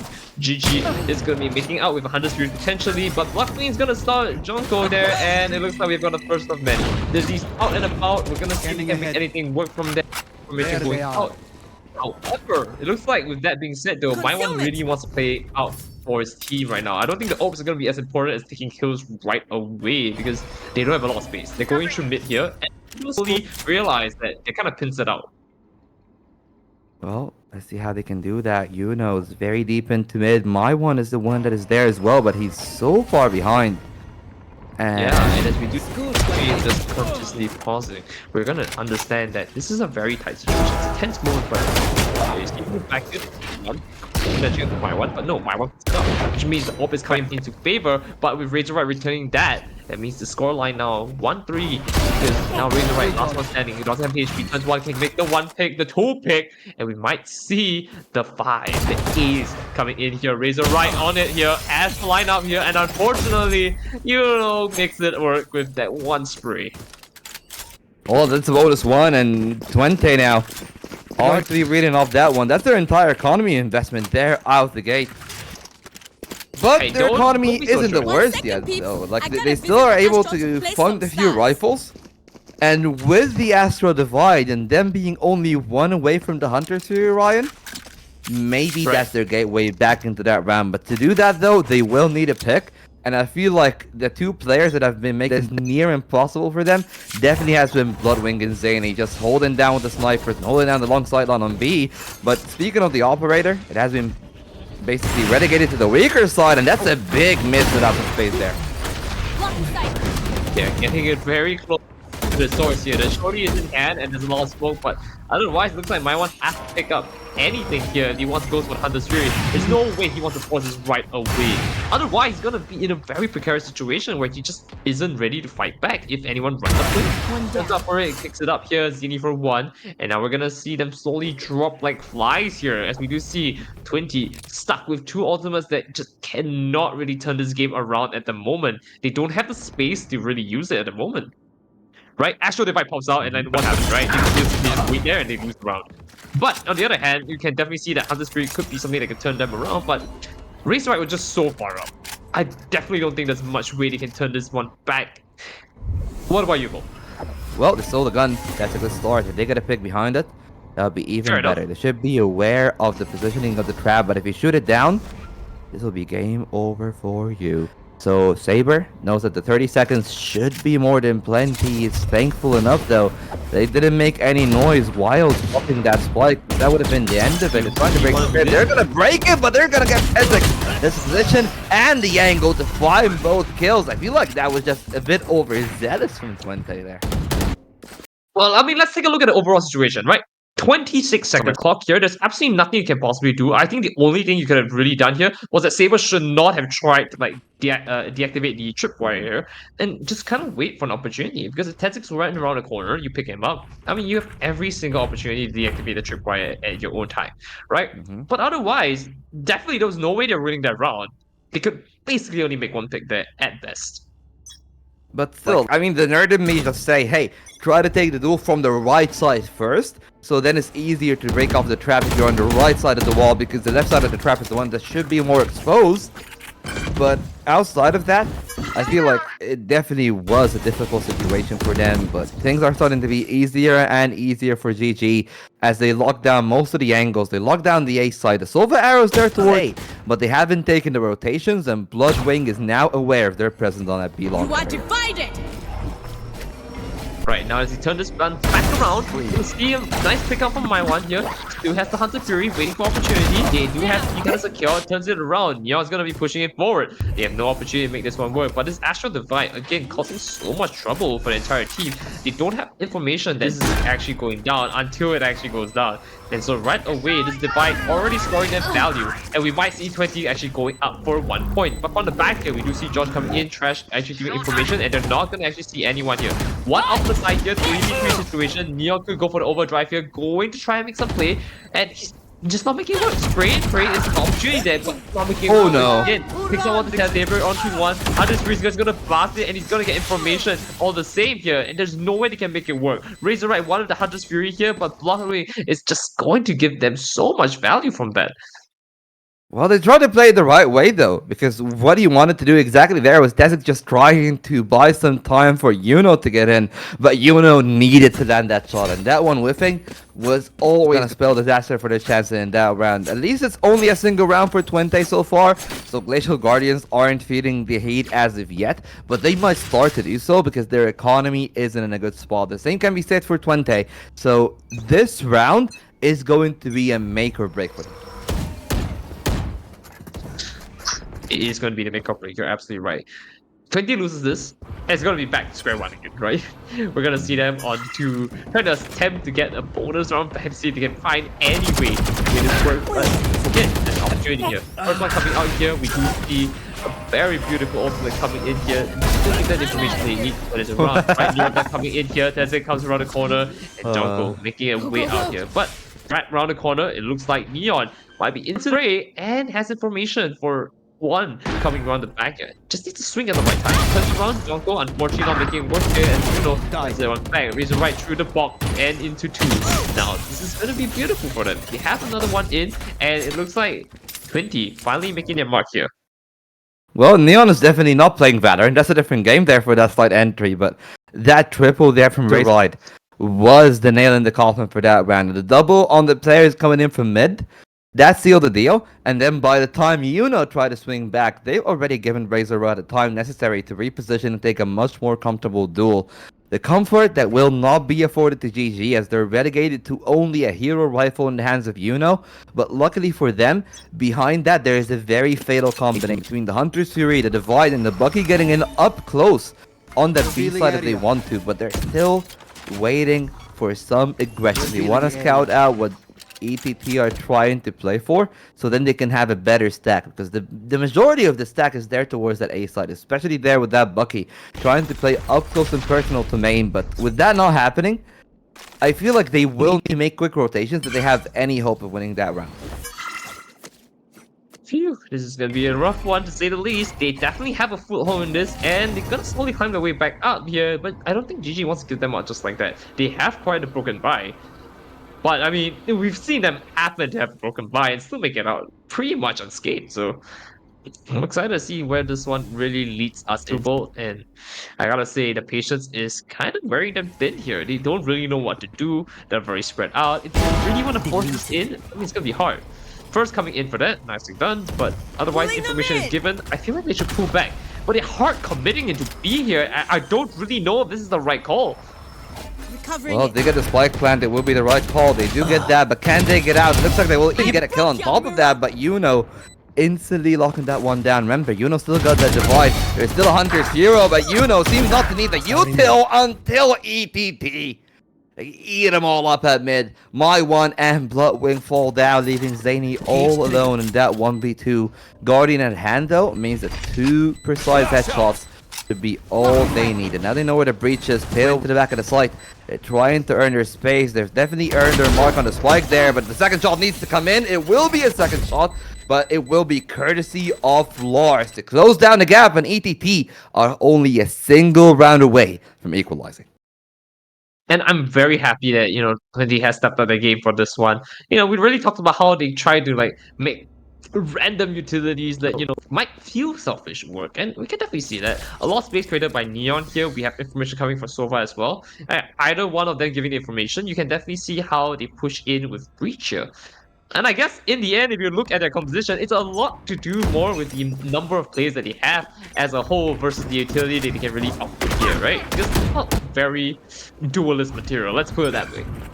I mean, do you really need duelist materials to win rounds? Because maybe you do something crazy like that, but thankfully for Zayn, he does have the tailwind to go back in. And that's a very big investment out of GG that has been rightfully evaded out there by Team 20. And now they can go back towards B, have the easier side where they know, sure, the Cypher is there, but remember, they're the team with the Sova, with both of those shock darts and Neon as well, so you got a lot of lockdown potential that can make the round impossible for Tezix. But as I say that though, Tezix has definitely played that one pretty well. Problem is, they know where the traps are, so he needs to take an aim duel. It's a very tough one to take. He's being stunned up, and the Neon is continuing to press the assault, and they will get their reward for that attack. 2 kills for ETT with the spike plant. It definitely feels like if I'm on the side of Glacial Guardians, I just might want to save that rifle, or even both of those rifles. And honestly, I have to agree with you. They have an ultimate to kind of pick this one back up, but unfortunately, my one was just kind of caught in a, between a abyss and a hard place. Let's put it that way. And we can definitely see in this situation, only 1 rifle left in their hands. Picked up with Bloodwing here is 2. And I don't know, you have an ultimate onto Zine, and so you want to try and force the fight. But otherwise, I don't know if I can agree with this play. Well, it's a play. It's one of the plays of all time. But from the perspective of Glacial Guardians, they feel like, hey, this is an attacking side map. We're already tied 4-3. We feel confident, so they might as well give that one a go just to keep the confidence up. Luckily for them, it hasn't hurt them that much because they still get the cake. They get that op out. Their buy is pretty good, and considering their ultimate situation, I feel like I'm not really that scared about them if they're able to win that round. If they lose it though, that's a whole different. Maybe an absolute round, and then we have to see if it's going to be, the continuation of a few more rounds to come as they go about it. I'm kind of excited to see if they can make it work here. The overdrive is coming out, and we're going to see them go into a hard coming into this fight. I mean, otherwise, what you're gonna do? You have the advantage here, or you have the overdrive. Comes in around the corner, you have information for 1. You're gonna try and force something, right? And again, just falling short of that. They are so patient. You gotta give it 20 for this round. For some reason, they're playing like the heart is on the line. Goes up for 1, misses it, and Flip gets up to Zini, and then again, look at that. Slowly being picked off one at a time is gonna be Glacial Guardians. They're just not holding the fort well enough. Last one standing, waits it out, has information for it, but with a pick on the Razor, right? And, well, that's all she wrote. Yeah, that's not the way you want to play Abyss. You definitely don't want to give the enemy team the opportunity to explode onto the side itself because it becomes much more difficult. You want to corral them into one part of the site. Like, let's say, for example, they're going on the A side like they've done the last round. You want to put them on the left side of the site or the right side of the site. Just pick one and you try to play for your crossfire. Because the crossfire, for example, between the left side player and the player up there in heaven, that can be fatal. It's just about trying to establish that and make it as difficult for the enemy team to get you out of these power positions. And expecting the fact that they have the breach and the neon, it definitely is more hard for Glacial Guardian to actually play those power positions with both the aftershock, the fault line, the flat points coming out. but they need to have a contingency. They need to have an alternative, and so far it looks like that they're out of them. Right. So I guess it comes down to this. This is a very good time to do the call for a timeout. And really, I guess when you're in this kind of situation, it's a 4-4, you kind of lost your edge here. You definitely wanted to go into this maybe at 8-4 again. Get a good strong lead snowballing, but I guess from here it looks like we're gonna have to see whether 20 can continue their lead onwards from this 3-win streak back into the field here. And potentially this time we will see them go for the 8-4 instead of GG. Yeah, well, let's see if GG can actually keep up the hopes from game number 1. They're on a very weak buy though. Sheriff's just a single rifle again, and sometimes their works do work, but I feel like that they've been holding on to the Hunter's Fury specifically for so long that they might not want to pull the trigger unless there's a clear-cut chance to win that one round. Tezix is in a very risky position, going to be spotted away by the drone if it looks to the left side, and it will. So Tezix should be dead to right, but what a shot there on gosh. He should have had that kill, but unfortunately for them, the breach stun feels like much more of a gesture than an actual stun or crowd control. Right. And I've got to give it to them. It was a rough one to say the least. I mean, absolutely no reason why that should have worked, but again, they made it out with quite the money bags. Now, the question is, can they continue this onslaught here? They are in the post-plan situation, and it looks very good for them. They're positioned very nicely into different positions that could really help them out in the long run here. Now, they're going to try and pick it out. They aren't going to see anyone. My one is in a precarious situation where I don't know how much you want to pick, how much information can really pick, right? And so, there you go. We are going to see the reckoning is up from out here. Once we got to flip here, 2 potentially. No, the My one picks it up. Saber going on for 2 at the back with Zinni as well. 2 food, and now it's gonna be done and dusted. It looks like round win going on to 20. Well, 6 for them right there, and that's the shot that just gave me some sort of hope. 4v4, considering the weakness of the firepower, they definitely had a chance there. But the firepower advantages proved to reign supreme, especially with that setup, and even the Hunter's Fury was not enough out of Glacial Guardians. So, sorry, out of Team 20. That is out of them. So my one still has an ultimate, and now that they got their guns, I'm starting to think, okay, this is the real chance to make a comeback now. You 12, quite a victory there, and then you set yourself up for success. Success that they haven't found on the first shot of the all, but they might have here. One pick out to the side. We're gonna see if he can carry this on. Push back. Blinds out. Nothing. Unable to find anything, and it's gonna be very painful. But from the far end, we're gonna see Yuno onto Adir Lars here, and now in this weird situation of, wow, GG has the upper hand all of a sudden. I mean, it's been a while since we've seen it. Oh, specifically, it's been like 4 rounds, 5 rounds, right? So this might be the comeback we are looking for here. They have information for 2, potentially 3 if they catch a little glimpse of the corner.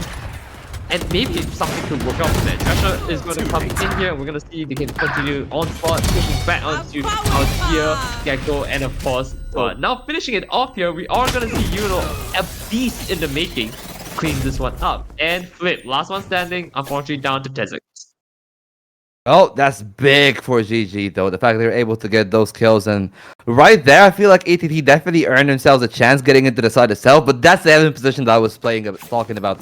So tough to play against, so easy to wrap up multiple kills. The duels are very difficult from there, and for my money, that's like one of the reasons I feel like the A side is so hard to play as and against, because that position dictates the entirety of the round. So if there is a smoke there, the defense is much older, but the retake is also so easy if you're able to keep control of Heaven. But that's for the past, because right now, in the present, we're seeing a lot of presence towards mid. A 5-man push coming in for the side of ETT. 4 of them towards middle, 1 towards B, looking for the split as they go in. Josh slides once, looking for the second slide, but it will be shut down by Yuno. Josh back and forth, easy for Tezix to find a double on that position. Perfect. Scanning ahead.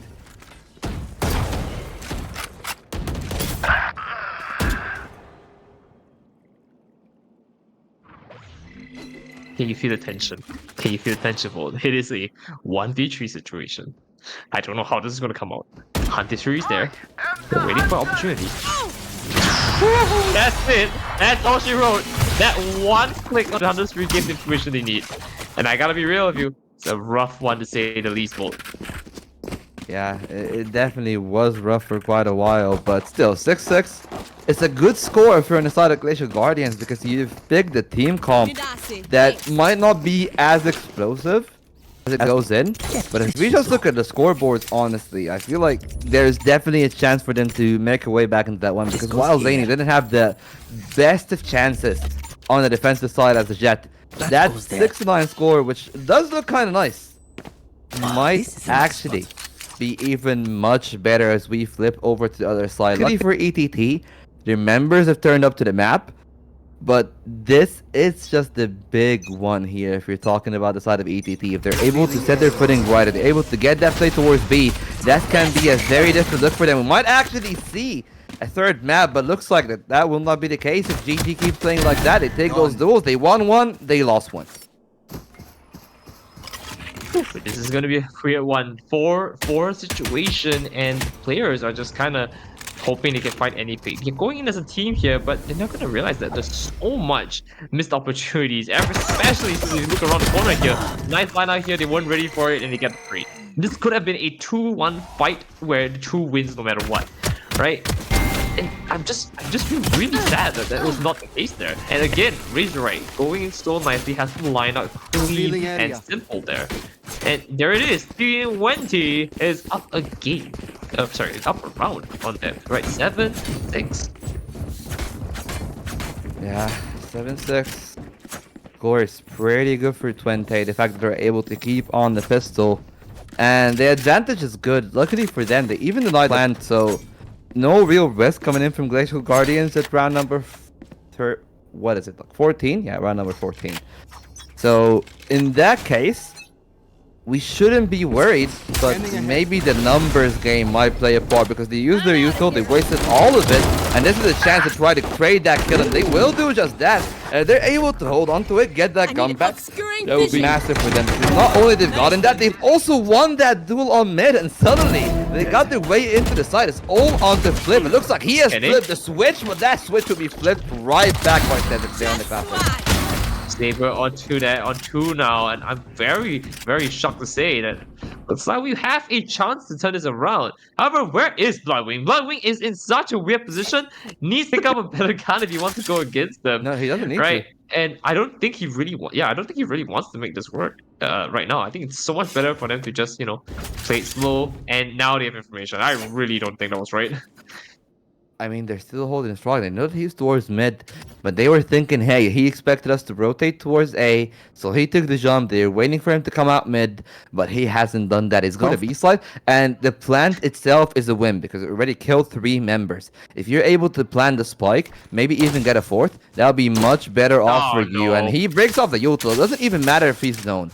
Just get the plant and then try to play for it because a Stinger at that kind of close range can be a lethal weapon. Come on, sit in the smoke. Spin the smoke. That is the play. Sit in the smoke. No smokes. But he's sitting on that one. That was it. Yeah, that was an absolutely good try. I'll be real with you here. That was an entire hope that Blood... You know, okay, this was a very, very similar situation we saw in the first match, where Bloodwing was the last one standing, and we thought, like, you know, Bloodwing could potentially make it out with his team for 1 more point. Well, let's see if they're actually going to be able to make it back, though. Because now the ball has come in from Glacials. They've done the economy damage, but there are still 2 rifles on the side of ETT. And those rivals didn't really come at a massive expense. Sure, Flip is the one that's investing, but everybody else should have excess for the next round. And if ETT are able to do good damage on this round, suddenly the game looks much more doable for the French side as they are trying to play their advantages here. Mid, we've said, has been nightmare fuel for both sides, really. But so far, I feel like the focus has definitely been on the extremities. And while we have seen Bloodwing have a very explosive play on the defense, Twente are just playing the B side for the pure retake fashion. Right, and he's pushed through here.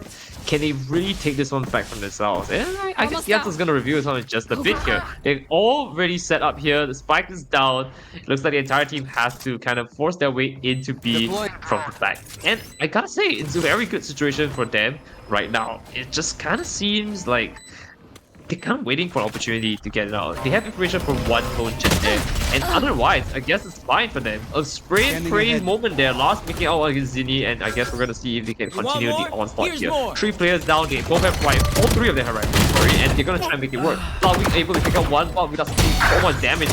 Back here, one fight against Juno here, but not enough because Rage Right picks him now. Bloodwing returns the favor onto Rage Right, and this means a 1v situation again and again. Bloodwing. That was a dream there. That really was a dream. Yeah, and I feel like it definitely was just pieces of dominoes falling apart one after the other, because while they got their chance on B, the difference between this game and Ascent is that they got the kill on the lurker on mid. And once that went down, it became a much easier play for Team 20 as they walked into that B site knowing exactly how they're planning to play the retake, and it was just so much easier without them having to worry about something and watching their back. And for Glacial Guardians, while it was one dream for the other, now it's a nightmare for GG, because they will need to find some sort of victory, and they were considering the hero rifle, but it was pulled off at the very last second. Still though, we've seen them do some great work with the Sheriffs. Let's see if they can do that and replicate it again on the A side, because their presence is known with them taking that orb. And if anything, I guess with the presence being known, it's a good idea to force your way through, right? I mean, you're gonna go against a Cypher potentially who has already set up at least on one side. And you just gotta guess, right? If you all in and you realize, you know, there's just so much nonsense there, why not? And with that being said, Astra has dropped the smoke, and I guess that just kind of gives you an opportunity to just tell yourself, yeah, we're not gonna overcome it. If you're gonna commit there, or we're not just gonna pull back, and that's great, right? Because look at that, they're all going around here. One pick out from Yuno here, which means again, Glacial Guardians finally has a foot in the door, and they could make this one out. And the rotate is definitely in their favor here. Well, if they catch one of those timings there towards middle, can be the entire round done, and thus they pick that big, but it's easy for Razor Right to spray down with the Oda, and a second is going to be denied as Yuno looking for his own multi-kill, this time rectifying the mistake he made on the first whiff. Odin again, and this time it will be Yonko to find that kill. 5 HP only. That's why we're seeing some movement to the Outlaw, knowing that the one and done shot is the best chance that they have. 2v3 is relying on Lars to be the main man for the team, but the ultimate is a bit too much. Reveal and flash. You know that there's a player up top. Easy work for Zany, but it's all down to Jungle. Overdrive, overshoots, gets a 2, on for the 3rd, and the dink will not be enough. It will be the Sheriff, and GG are back in the game. Finally, we are seeing some headways being made here, and I have to give it to them. The 7-9 feels so much sweeter. I mean, usually, again, pistol round, you get a free 3, right? And I'm glad to say this bonus is definitely not in their favor. They're able to pull back from that, and now, looks like Glacial Guardians have a spot and a chance back at their 2-0. Yeah. Well, the chance is still there, and I feel like it's definitely been Yuno, the one that's just like, let's get it, let's do it. He's been very impactful on the controller, despite not being Lurk. It was actually primarily Tezix that is playing that Lurk position. He's been like 2nd, 3rd entry, and being in the entry pack actually makes the thing much more difficult for controller players, especially if you're playing Astra, because Astra feels like a dedicated lurk. When you're trying to do something like that, it can be overwhelming, but it hasn't been for Yuno, it hasn't been for Saber. The difference between them, though, has been that Yuno has been proficient with that Vandal at their hand, and so has been Lars really throughout the game, and he continues to prove just that. Right, and now as they wait for an opportunity here, I am smelling it. They have the orb, they have the mission, right? The trash is basically up on 1 kill, right? If Bobby picks this one up, he has a strong engage going in here, but we now have a neural tap coming in here, which means information is giving out. No. They've got the what? They've got the Dizzy out. There's a good chance they might force the initiation with the trash here. They have the numbers advantage as well though, so keep that in mind. Now, absolutely no reason for them to force the trash out. They have to pick up the trade here, and like that, they have the plant down. GG is in a great position. Razorite is a very scary player to say the least. And I guess they just have to be careful against this, right? It's 3v1. You have the plant down. You have everything you need to make this work. Well, they have everything, and there's only a carbine in the hands of Razorblight. Sure, every tool is present in their armory, but I'll be pretty hesitant in bringing anything out of that back because it all costs money and he is on none of it whatsoever. Left penniless and will be left lifeless as well as Tezix find a perfect backstab. And GG, after a slow start, they're back in the game, and luckily that didn't cost somebody their life. Yeah, because, I was a bit concerned. tripping is bad on this map. Tripping is very bad on this map. Check. Whoops, missed the spacebar. Up and Bye bye. Yeah. Never punished. Never punished. Alright, anyways, as we're going into this, GG is getting scarily close to where 20 is. And I have to be very honest with you. I'm not liking the situation for 20 here. If they continue to slip up just like that, right, they're not getting very, how do you put this? If they're not very careful with their approaches here, it could spell doom for them at this point. They have information for one. We're going to see our little wingman come about and maybe potentially start the plant on a very good position all the same. They make it work here, and it looks like we are starting post-plant situation with a full team going into it, which hasn't been seen in quite a while. Push up for it here, you have to come around the corner and say, oh, hello there. He's going to pick up the one and a spray, unfortunately not making it work here, but it looks like they're able to turn this one back around here. Glacier Guardian is showing really strong if they want to flip onto Zini here, and we hopefully won't see another trade coming in here. Wraps around the corner here, he might absolutely pick another kill. Turns around, does not see Tezix, and it looks like Buttwing to clean up onto Razor right into our 9 equalizer. The equalizer as well, the risky play there from Twente to go for the play towards 8. They didn't even push all the way through spawn, which is what I thought that they would do. But once they realized that they've been detected to the trap, it was a quick rotation through mid. Just try to play it together as 5. It had some semblance of success, but as he said, Tezix just decided to shut the entire thing down with that double. Even Bloodwing there really with the second run of the Gecko ultimate. That thrash had massive impact of shutting down the breach, and Flip didn't have a lot of impact at that round. Maybe impact will be replicated here because the wingman did not clap that neon down, and that means that he has the space necessary to do something, but that space will be taken back. Flip good on the trade. They know the Bloodwing is on one side, and that's why we're seeing their team here backing him up, but he has to be very careful, stays alive away from the aftershock. 1-for-1. I would always wager that's more advantageous for attack because it leaves the defense more exposed in one part of the map. A good call on the mosh pit here to just check the corners, but not really feeling it this time. The entire team's just kind of waiting for an opportunity to make this work, and we are hoping to see if they can make anything out of it. They have the control, I guess, if you consider one agent being their mid control. Oh, the timing. But otherwise, yeah, they're forcing it out. The Dizzy is going to be invested here. They still have Blink Storm on standby, just waiting to go hard and heavy here. And so, with that being said here, can we see how they want to play this out? And I guess now we do. The rotate into it is going to be so devastating for them. Well, it's a beautiful place though for Tezix to be in, because now you've isolated a 1v3, it's a Cypher with all of their util, but if you're able to take down Lars, this should be the entire round there for GG. It's just down to Lars, and he will swing, and it will be a miss. And now Tezix swings in at the nick of time, finds that kill with the trap down. He's able to retreat into an even safer position, giving more information to their team, relaying everything that is clear onto that B-Link area, and it looks like it will be a save. Finally, the first one of the game, and it comes in at a crucial time, because we are reaching the ultimatum of the game, and you don't want to go into the final 3 rounds without a single gun or a single penny to your name. So they're saving the credits, saving the armor, and I feel like most importantly, saving that Rolling Thunder for something else. Right, you gotta be real with you here. It's looking a little bit dangerous, right? If they overcommit, they kind of just lose out. They have to play it down to the last second if they want to make something happen here. This Rolling Thunder might just be an entire round for the side of 20.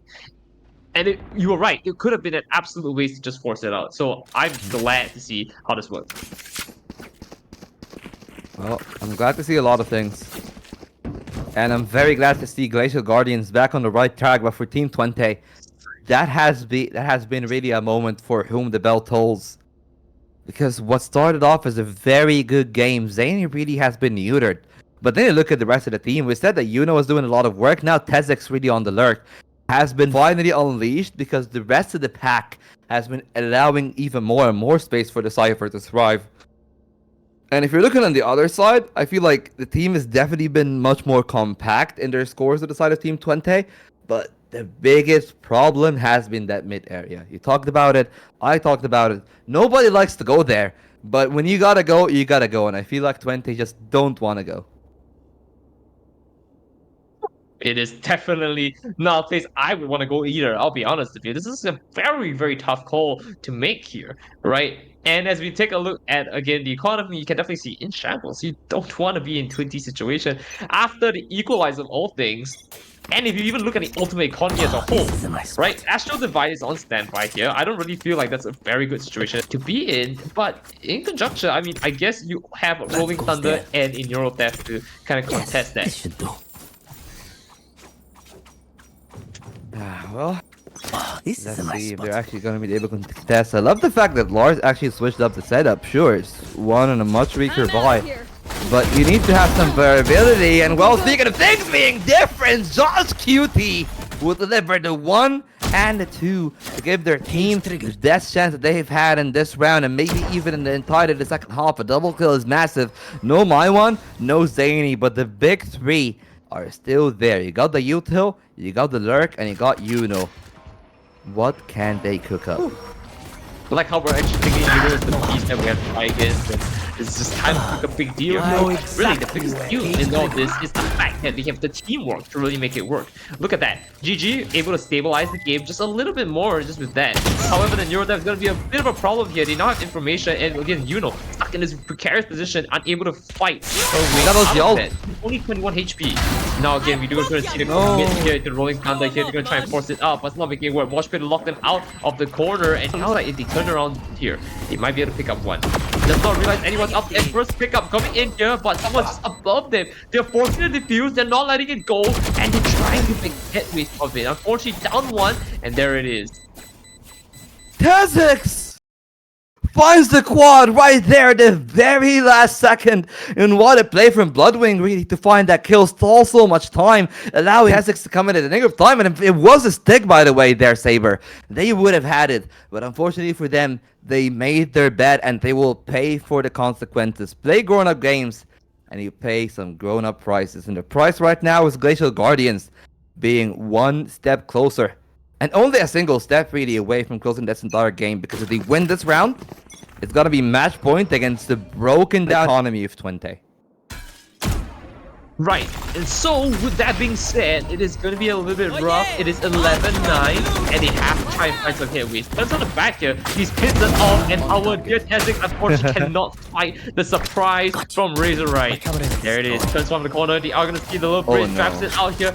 I think just barely made it onto the ledge here, which is a nice call all the same, but Blowwing's going to respond to the plant here, and now Spike is down for some situation, and we're going to be in a bit of a precarious one because Razor Right is still up and about. Able to also knock out Junko is going to be Bloodwing, which means right now it's going to be hard for them. Turns around the corners, aren't able to make it. Razor Right's Reign of Terror has ended because I opened my mouth. But otherwise, we are still going to see there's a chance Saber can start the defuse here and makes it work. He's in for a 1v3 situation here alone because our lone teammate Yuno is just so far behind. But with a little bit of backup, at least Yuno is in the fight. 1-on-1 now, you're absolutely right. This Neurotab is not going to help you here, and it looks like Yuno has kind of played safe. I feel like going through main here is more important. Alright, see if we find opportunity and get it. If you come onto the ledge on the left, it might not make it work. And Lars coming out on the top here with the shot. The score line is 11. No, it's 12-9. Sorry, I misheard that. Again, GG is so good at playing patient and forcing them to play it slow. Like, how many times do we see the defuse come about? Right, it just couldn't be committed. Yeah, but this time around, though, I feel like the main thing that we have to take away from that one is while Zany only has 10 kills in the scoreboard, the last 2 kills, they might have just won the entire game right there. Last round, it was Bloodwing stalling for so much time on the backside. This time around, it was Zany. And again, they come up clutch. They keep the time that they need. It was Tezix for the round prior. It's this time Yuno who will come up and save the day. Even though they didn't get the frag, there was no time necessary there for them to go for that kill. And the last hurrah for 20 does have an overdrive, does have a neural theft, and they've had a lot of success through mid. but I feel like even with the numbers advantage, they haven't really been able to close out the rounds. Right. I guess now the question is 20 gonna just drop ball here? I mean, they were going so well for so long. And I feel like maybe Glacier Gardens, took a seat for that 1 minute, decided, hey, we gotta need to get our shit together, right? Grab a few drinks, figure it out, and here we are, 12-9 situation, match point again. I don't know about you, Volt, but there was hope in my heart that 20 was there. And I'm There's still still hope. and I don't There's feel like there's there is still still hope. It's not over. I'm out of here. Well, let's see if they can put that hope though to its right place. It's been a few rounds of unrelentless aggression from Yuno. Oh no. Can he stay alive though? The shock dart goes wide, it clears the trap, but are they aware that Yonko's there? Overdrive. And there's a lot of noise towards A, which might match the movement as Yonko. He goes for the push, he takes the shot to the head, back and forth, ring around the rosy, just playing cat and mouse. And they have won that game, and the A execute should be it, and this is end of the game if they're able to succeed. Oh no, the undisputed does lick for 1, and I guess this is gonna be information that they have at least someone on site. It's just not enough for them though. They really need to play a little bit slow. Zini trying to make some hitways here against Saber. And Saber's looking so low. I mean, look at Blackwing as well. No HP remaining here. The air pick one Zini, but flip returns to Saber for the trade. Large to Yuno and my one returning on the Reyna. And this is gonna be it. They have a chance to really make this work 3v2 situation. They have HP, but it's only going down. The count is passing onto the flip. A return favor here. Blackwing's gonna try to make it work here. Mali one finishes it off. And I guess round win going into GG. 13-9. A very tough fight to say the least here, Bolt. And oh boy, I'm glad I was here to watch it with you. I mean, I'm not gonna lie. I feel like we've definitely seen a lot of how, what, when Too close for comfort. situations happen. Like Zany there being mid-air, getting that last shot to seal the kill onto the Astra. That was definitely a bummer if you're on the side of Twente, because you would have loved another member there on that retake. But at the end of the day, it does not matter. They got the victory over the finish line, 13-9, and it was the foretold 2-0. And that means that for one team, their success and soaring continues as they fly higher onto the scoreboard. And for the other side, unfortunately for Twente, they are going to be 0-2 in the group stage. And don't forget, this is the group stage. I'm glad you mentioned that because it is not out for them just yet. For the side, 20 definitely played their hearts out here, and I have to give it to them. It was a very rough fight, to say the least, and they slowly climbed it back each time, just a little bit shy of that. So maybe they can refine their strategy based on today's game, watch the VOD, but I feel like 20 has a very strong standing coming into this group. However, with that being said, GG's going into Glacial Guardians. They are going to be the insurmountable wall for today. Yeah, and well, they succeeded at that. Unfortunately for us, though, that wall means that we have nothing left to actually provide for the rest of the day. So I would just love to thank you all for coming in. I would love to thank Ryan for being alongside me, Sefnix, Ollie, and I believe Raven was also there on production. So thanks that extends to also them. GG's to the players. And guys, we will see you tomorrow, 6 Britain, 7 CET, for yet another game of the group stage. So until then, I wish you all have a great evening and see you soon. Bye-bye. Be there.